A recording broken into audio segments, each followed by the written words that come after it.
আসলে আমাদের প্রত্যেকেরই একটা ছোটবেলার গল্প থাকে।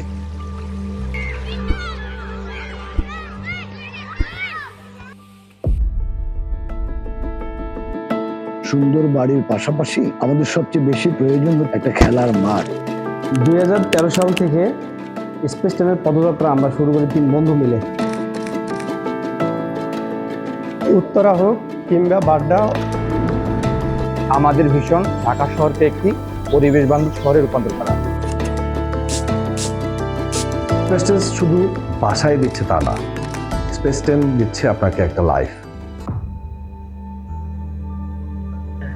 আমরা বিশ্বাস করি সমাজের প্রত্যেকটি মানুষ হবে প্রত্যেকের জন্য।